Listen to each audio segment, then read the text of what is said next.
Bonjour, c'est un vrai plaisir d'être avec vous aujourd'hui. Mi nombre es Marisa Pérez Cañado y soy catedrática de la Universidad de Jaén.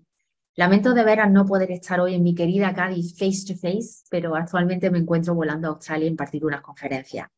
Es no obstante un verdadero placer poder estar con ustedes, aunque sea de forma virtual, para presentarles una de las iniciativas estrellas de nuestra Alianza de Universidades Europeas Neolaia, a saber, un certificado de acreditación para la educación multilingüe.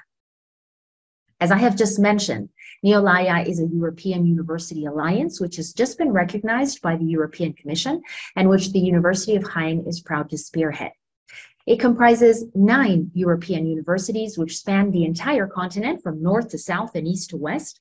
And one of the ongoing projects within our plurilingual strand is the setup of an accreditation certificate for multilingual education, with which I would basically like to acquaint you today by focusing on 3 main WH questions. I will begin by sharing with you where the certificate comes from by tracing its origins.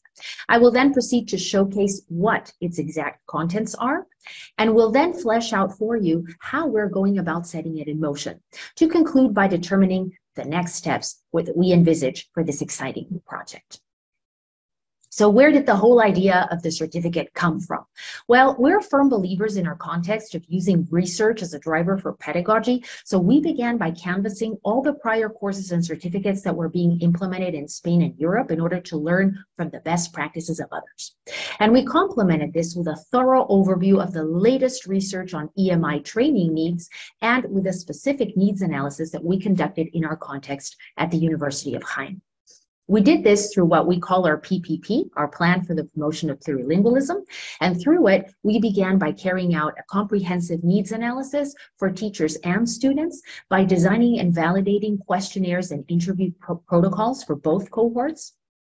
And on the basis of those outcomes, we designed a specific course, an EMI course for our teachers, whose effectiveness we also gauged via a subsequent survey that we also originally designed.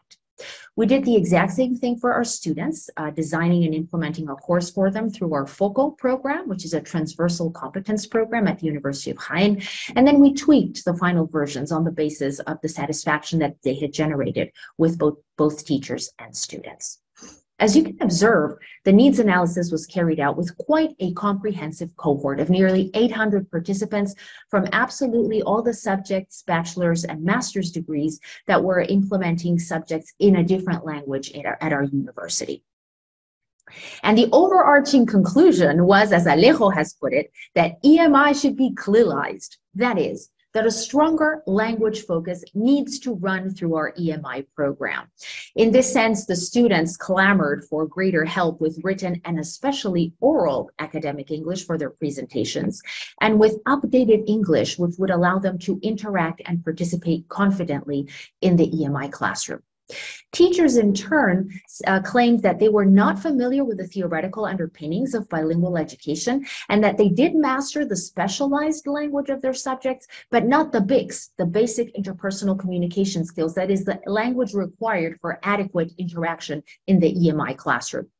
They also requested greater help with methodology and materials, especially through micro-teaching scenarios, which would allow them to learn from the best practices of others. And they did not want to be observed, but they did want to be guided or counseled, especially by native speakers who would support them with materials design and correction. So, since we firmly believe in evidence-based practice, we went right ahead and designed a certificate to address these diagnosed needs. And in this sense, the contents of our certificate, based on these outcomes, comprise 5 main thematic modules. 20 hours are assigned to each one, so that our teachers will need to take 100 hours of specialized training through the certificate if they seek to implement a subject through a foreign language. Let's delve deeper into each of these thematic blocks. In line with our findings, the very first one focuses on the theoretical underpinnings of bilingual education. And here we familiarize participants with the key acronyms in bilingual education, with policy frameworks, and we equip them with empirical evidence to debunk a series of misconceptions or false myths that are proliferating around bilingual education in our context. Of course, methodologies need to figure prominently also in the certificate. And the second block focuses on the key student-centered options and ICTs in order to step up to EMI teaching, following especially micro-teaching scenarios to learn from the best practices of others. The third module, of course, centers on language, especially on pronunciation, accent, and what we call real English, or alternatively, real Spanish, real French, which is basically updated and upgraded language, which gives a fresher and more native-like flair to our teachers speaking. Another niche which needs to be filled is the issue of catering to diversity. And the fourth thematic block focuses precisely on it by equipping participants with scaffolding and cooperative learning techniques, by acquainting them with the different types of groupings they can deploy, and with guidelines for the design of tiered level activities so that they can create a more inclusive and diversity-sensitive atmosphere in their EMI classrooms.